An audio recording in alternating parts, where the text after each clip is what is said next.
new business. House Bill 349. Yeah, This is 849.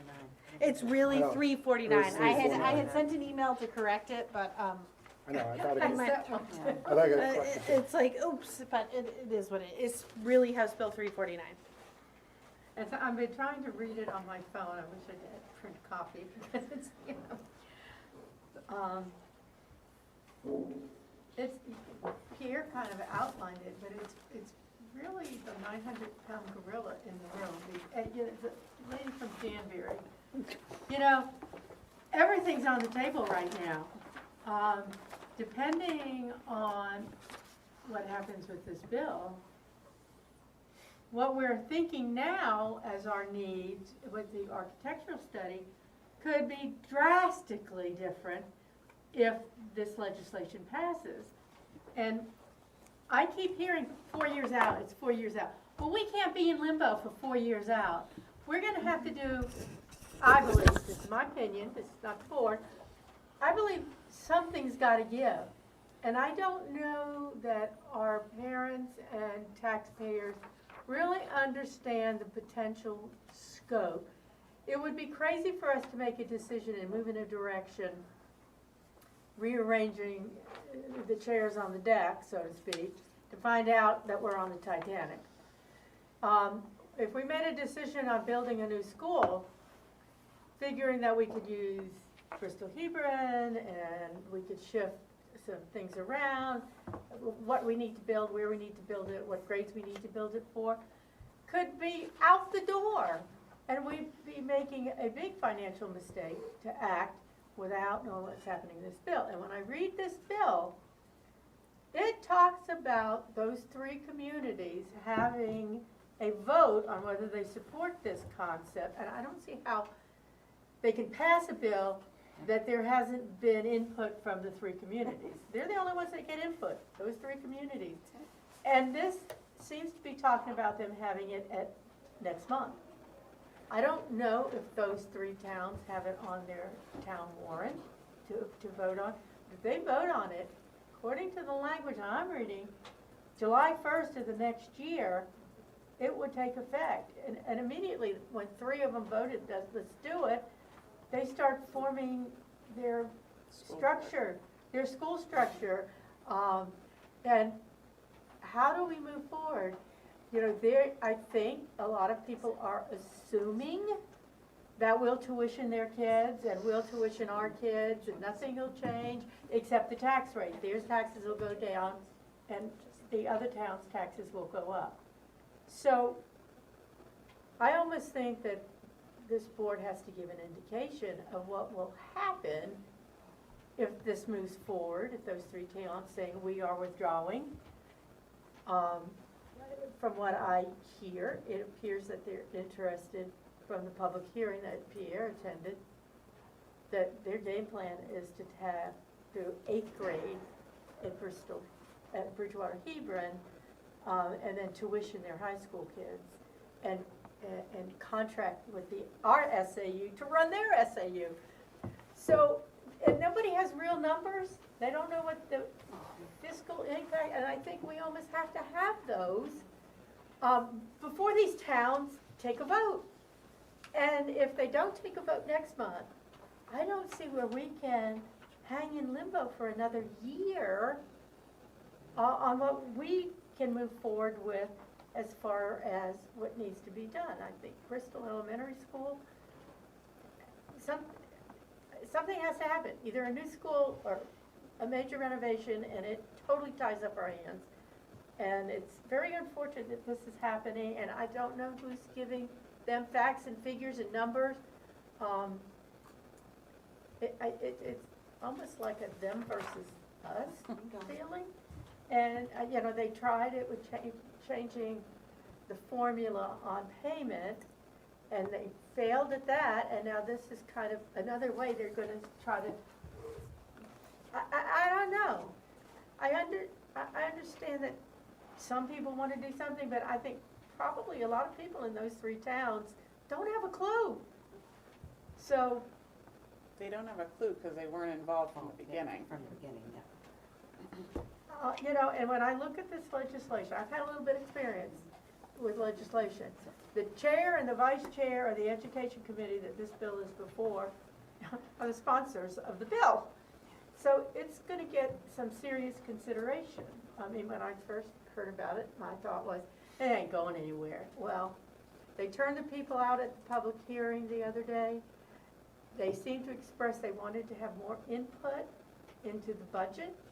They have input because they have members from each of those communities sitting on the budget committee and sitting on the school board. So how much more input do they want? And they're talking about having through 8th grade at their school. So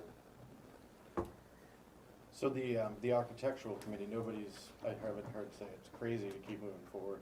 What we've been saying is we have different scenarios that we want to incorporate that could be the case, and it's important again to know the facts about what that would actually impact for the building committee. And we also, by the way, have to figure out, you know, what might happen with Hill, which is a whole nother factor. Then we're considering all those scenarios as we work it through. And it's, I mean, unfortunately, when you do things like this, you have to sometimes work with what you have, for the information that we have, and that's what we're doing. Did you check into the legality of this bill against our co-op? It's legal. I did It is? check. Okay. Yeah, so when I testified, you know, a few of the things that I hit on were, one was, of course, this is precedent setting. We already have RSA 195, which governs New Hampshire school cooperative districts. And this process, they could have gone that route. They could have asked for withdrawal study. They could have done a warrant article in each of their towns, which they've done before in 2014. And it was determined that it wasn't a good idea to withdraw. So there's already the process in place. So I spoke about how this is precedent setting across the state. And if they were allowed this to pass, then every year there'll be another town that will want to just try to do the withdrawal. Also spoke a lot about the assumptions that are made. If their plan assumes that this board, now this board would not have Bridgewater, Hebron, and Groton representatives on it anymore. It assumes that this board would want those students tuitioned here, would want us to provide special ed direction and superintendent services and all that. I think that's a big assumption to make, and I thought very clearly about how there are no guarantees. I was pressed on that topic, and I said would not be my decision. That would be up to the school board. But I cautioned them also that school boards change in complexion and who serves on them. So that I see that. I think if I was a parent, and I only a couple here, that there's a big risk there of possibly not knowing where my child was going to go to high school. And Or how much I was gonna have to pay for my child. Exactly. right. Yeah. And I found it, I have to say, I find it interesting that we have people on their committee who are doing this also criticize us all the time through the budgetary process about spending too much money, but one of those committee members told me that they expect it to cost more money. And I don't know if they've said that to people. They're willing to spend more money to do this. So I found that interesting. Then lastly, I spoke about being frustrated. We found out about the House bill via social media. And I sat We all did. Yeah. right I heard alongside, about it at a zoning board meeting. Yeah. I sat right alongside the authors of that House bill all summer long when we met about Article 5. And never was it mentioned, and it was never mentioned through the budget committee process. Kim was there. So that, I just felt that was really disingenuous on their part, that, that would also add to the bad feelings that it's leaving with this committee right here. the bill also mentions the division of the balance at the end of the year. Yeah, It talks about the unassigned fund balance. unassigned fund balance, and I don't really see where, if we have a fund balance, that we would need to write them a check if they move on. Yeah. As far as I'm I can see that. concerned, that money is SAU force money, and it doesn't go anywhere, because it's past expenditures and not forward. So there's just so many questions, and I don't want the people in those three towns not having the full story. And then lastly, what I do hit on really well, Fran, was I spoke about this, you can't really figure out by reading their House bill when, it's not, it's like the 4-year thing, if, when, maybe, and I spoke about how that isn't fair to Newfound as we move forward with our planning, with building committee and architectural study. We can't just press pause and wait for them for potentially 4 years. You can do a withdrawal study, RSA 195 gives you 180 days to do it. That's very reasonable. Doesn't take that long to figure it out. And There are a couple more co-op bills that haven't been discussed, and I haven't really dug into them, but they may also be changing some of those other formulas and laws despite this, so it's just. so Glenn Cordelli, who's a representative, had a bill that passed through the committee on a 10-10 vote, which would allow any town to pull out if they had a 3/5 majority vote. Just flat out, one time, do a warrant article. If they had a 3/5 vote, any town could just pull out. That passed through committee, and so that'll be going to the full House this spring. And at Bristol Hebron, I'm glad that Bridgewater Hebron, that you gave us these, because this gives us an idea. We do have some kids from the other 4 towns that are currently in Bristol, Bridgewater Hebron, who we would have to tuition those kids to them, which is kind of crazy, and. No, we wouldn't No, we want wouldn't. to. No, well, that's what they're assuming, that would happen. So those kids would come out of Bridgewater Hebron if they made their own SAU, further putting more pressure on our enrollment numbers in our existing remaining schools. So, But think about your high schoolers that are halfway through their 4 years of high school, and then if Newfound says, no, we're not gonna tuition, then you're pulling those kids out of the middle of their high school career to like go what's the where? sports for those kids, So, what was the outcome then? What happened at wasn't the a end of vote. that? The committee will vote, so what they usually do is they hear Yeah, a number of because they're- bills, and then they have a day when they vote on them all, and we don't Crossover. know. which happens. Well, no, but out of committee first. Right, but they have a deadline that they've Yeah, gotta get it out of Yeah, that. so it's not on the calendar, I checked this morning, it's not on the calendar for this week. So the person I talked to down there thinks next week they'll be voting. The So, committee will vote. and what they're likely to do is to make it a study committee, which further puts us in limbo, Yeah. knowing that there's an existing study committee to make a recommendation on this. So we really need it to be moved forward or killed. Because we can't be in limbo. It's not fair to the building committee and the architectural committee. The and- building committee isn't gonna be in limbo. I already mentioned that, I just wanna be clear on that. There's ways to plan around this. And I also think that we could do better, I think, as a board, as a community, as just take a deep breath and first seek to understand. I feel like there's they being thrown out, who's they? And also, what is it? I feel like there's a real lack of information or understanding right now. Never mind in this group, but even out in the community about what exactly this is. And I think it's dangerous to use exaggerated words that get people nervous and because things are gonna change, you know what I mean? That's kind of normal, that's not abnormal. People need to be able to deal with change. We wanna do it the right way, but I would just encourage everybody to try to do a better job. And this is just one example in general, but instead of picking sides and then trying to pick why the others are wrong. I just think we could do a much better job of understanding this. I'll use this as a specific example, but in general. Because I would imagine, because at the building committee, we dug into this a bit, and and we have a really good committee of folks that really care about this kind of stuff. There was a vast level of understanding, even at that level. So we really needed to just take some time to ask questions and listen to each other about this. So I just wanna make sure before we spend all this time and emotion around it, that we're exactly sure what we're talking about. And we're not giving people things to then worry about that might happen, you know. I just think we need to be careful about it, that's all I have to say about it. But I also think you're trying to talk to people who are passionate and concerned. I mean, think of the last few years of what parents have been asked to sit back and relax about, right?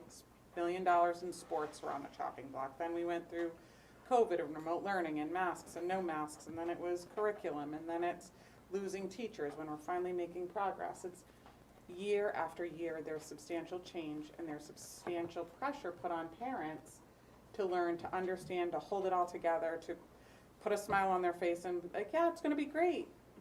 But as a parent, you sit back and go like, what the heck's next? Like, what are we going to be asked to just absorb? And what are facts? So, what are the facts? I mean, what do you do about that, though? To your point, just building on it, like, oh, your kid might have to leave, high school in the middle of his sophomore year, or your kid might have sports that they, like, we have no idea if it's even ever gonna come to that. But yeah, now people are gonna be like, oh my gosh, what if I did that? Oh, we can't, we're put on hold, has been said multiple times here in this very meeting.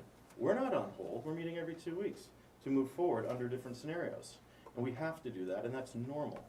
In the meantime, we should all be working on understanding us and trying to work in parallel on things. But I just think we should just be careful about, in general, just about what happens when we use certain, it's almost like scare tactics, or like one side versus the other, pitting one side versus the other. I mean, some of this stuff is so obvious. We need to know the answer, but there's a process where it's gonna get voted on, correct? I mean, we can't move that. That's happening. In a month, potentially. So. And we don't even know that. Right, but There are no facts. Well, that's what I said to the building committee last week, 2 weeks ago. I said, somebody asked, I said, at the very least, we will know about this spring. You know what I mean? Go through the legislative process by, Not if Right. they throw it in a study committee. well, I mean, that could change, right? But But let's this, be the clear, way even it's, if it's voted, the way it's it may written, not happen, right? I mean, Right, I think that's that's right. a basic fact for people to understand. yep, If this passes, it doesn't mean anything might happen with Bridgewater Village, Bridgewater Hebron School. It may not, so I just think it's not, just like, take it, yeah. let's just make sure we're just making sure we can think better. Most people can think better when they're thinking clearly and not as emotional. I don't know that any town has put it on their It's too late to get on agendas, and I don't think yeah. they did. So I think there's some time, and I am under the assumption, which is a dirty word, but that there will be time taken to study it, to talk about it, to try to figure it out, if it does pass. So I don't think anybody's jumping the gun and bailing out, as far as I'm aware. So I think, yeah, to Tom's point, we need to see what happens, take our time, and we have to wait and see if these pieces come together. Yep.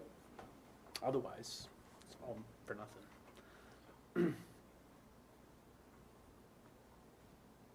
Heidi, any comments? I just. I'm gonna ask you, just because everybody's making No, I understand. comments. No, I Everybody- just, how can I say this? I think whoever came up with this idea to go forward with this was wrong in doing it. I think it was done a little underhandedly. They should have come forward, they should have discussed it first with the towns, because now you have 3 towns. Like you said, you have no idea, it was a surprise to you, you have no idea what's going on. And then to hear about it on social media, and it's causing quite a bit of strife and questions. I'm sort of hoping that it gets nixed in the vote next week, because if not, it's gonna cause a lot of heartache in this school district, and I don't, I just think whoever did this was a little unnecessary. Kim, thoughts, comments? I'd just recommend they have the hearing that Pierre testified at, it's online on the House of Representatives, on their YouTube page. I think somebody actually shared it on the parents page, the Newfound Parents Uniting for Quality Education. I recommend just watching it, seeing what everyone has to say, taking in all sides. That's what I tried to do, so that's what I'm gonna recommend everybody else try to do as well. Very good suggestion. After watching part of that, listening to everybody's points of view and looking at, just looking at I'm a numbers person, looking at the numbers, just the numbers alone, the three towns pay about $2 million, I'm gonna round off numbers, I'm gonna make it simple. Pay about $2 million in taxes to the district. Bridgewater Hebron costs about $2 million in operating costs, just for the pre-K to 5th grade that is there. I know it has been touted over and over many a times in the past few weeks that I've heard people inform me that they have been told their taxes will go down. They will vote in any way that they need to in their towns for their taxes to go down. They've been I have heard many accounts of being told that this will help their taxes go down. I don't see on a black and white piece of paper, just looking at the numbers and how much they pay in taxes now and how much it operates just to operate a K through 5th grade or pre-K through 5th grade at $2 million, how the taxes are not going to go up. Now, mind you, with that being said, the other 4 towns pay, their taxes, et cetera, and can pretty much pay the operating costs of all of the rest of the district. Are we going to have to absorb students back into our district? Absolutely. Is it going to impact the 4 other towns' taxes as much? Absolutely not. And that's just my interpretation of the numbers, looking at the black and white numbers. Looking at the black and white numbers, the 4 towns, it's not going to impact as much, and I feel very strongly that we are all here for the right reasons of being here for the kids.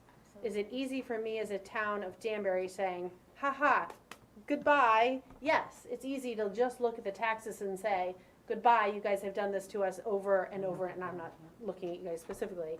Has this occurred many times over and over by these individuals that have done this? Absolutely. So is it easy for us to get to the point where we're exhausted and say, all right, fine, goodbye? Yes, absolutely. But in my heart of hearts, I feel bad for the students, the kids, the parents, the teachers that work at these districts, at Bridgewater Hebron, and the stress that they must be under, just the unknowing, the not knowing. Yes, emotions need to be set aside, but I feel that we need to be supportive of those people that want as much information and want to be informed, whether it be, we have so many pieces of the puzzle going on right now. We got Danbury and 5th graders having to make another move to an elementary school and then another move to a middle school. We got the building committee going on. We've got so many pieces in our district, I feel, of good growth things going on in our district. I feel like the Newfound district has come a long way in the past 10 years of working together, and to feel like some people have undermined that is very disheartening to myself, just myself personally. But I feel that people should go on and watch the video. People should go on and watch the link. Kim, I absolutely agree, because it is very important to be informed.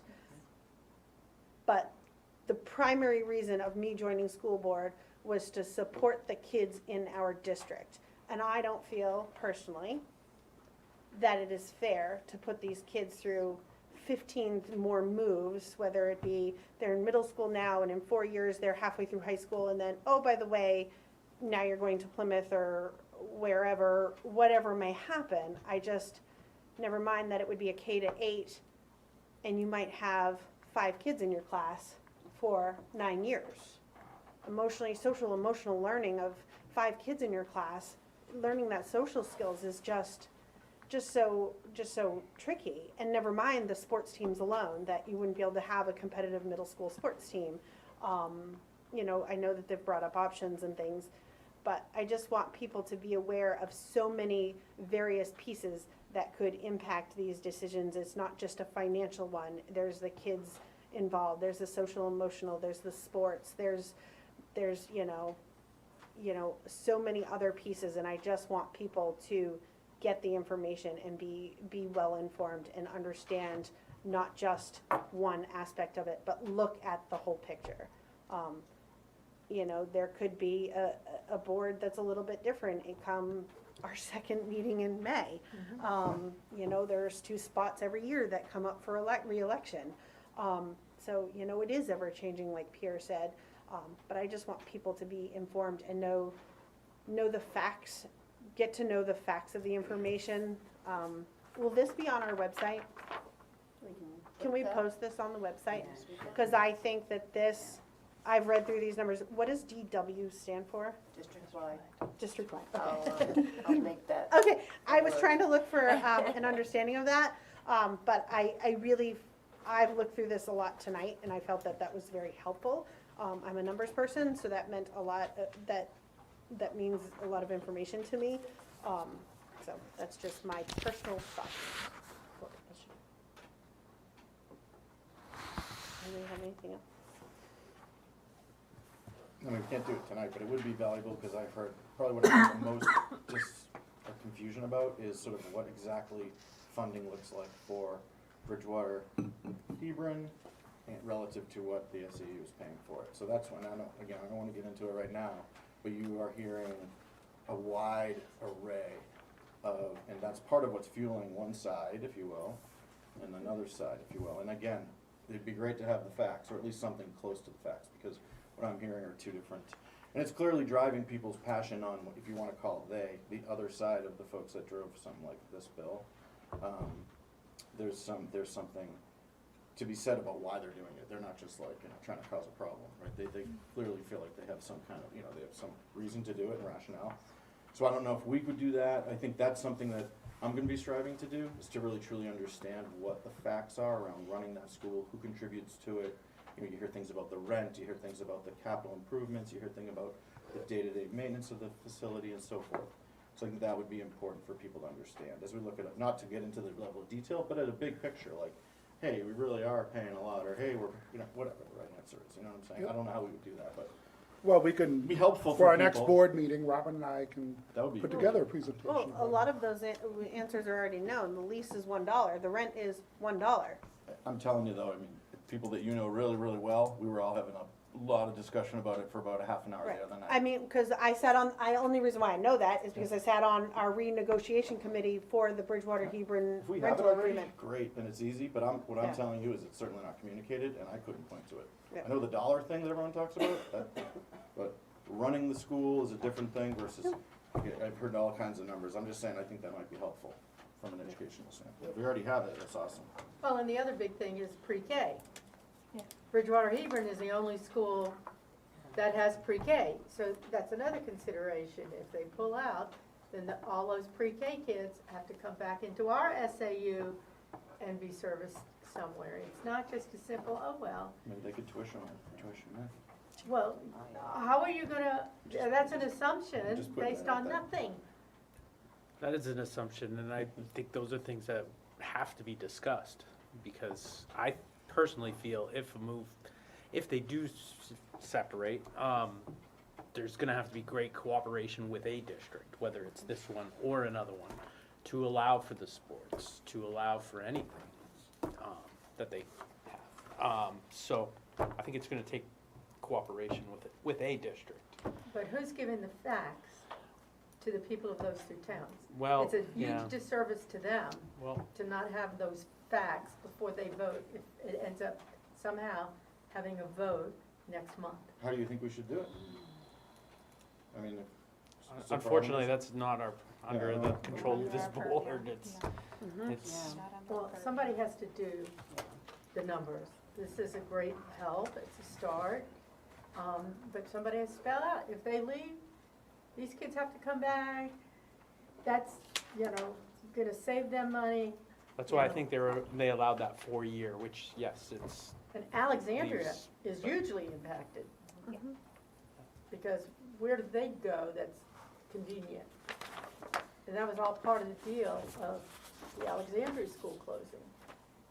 And we've been talking about that one since the formula thing. I mean, that's been now a common, and for me, that's probably one that people do know because we've been talking about it since Alexandria was the one that proposed the change in the formula. I bet your average parent has no clue this is all I agree with swirling. And that's why I I wanted to think make worse, sure to I think bring it worse, up. they do have a clue and they have a strong opinion based on who they're listening to.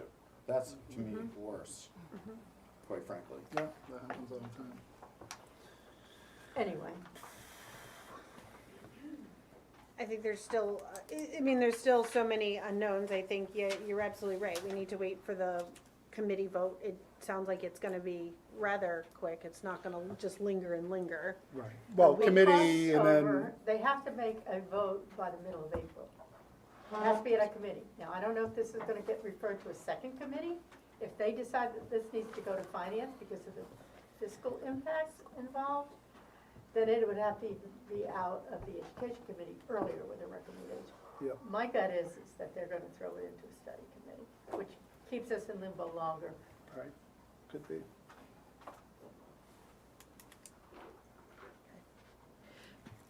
Just because Tom had to leave. Robin, do you mind emailing Tom what specifically numbers he was talking about? Because to me, I thought a lot of the numbers, operating numbers were in there, Yeah, he so. probably hasn't really looked at this too much, so Okay, perhaps, All right. just bring it out tonight. okay. I All right, will thank you. touch base with him, yes. So, does anybody else have anything to say about House Bill 349?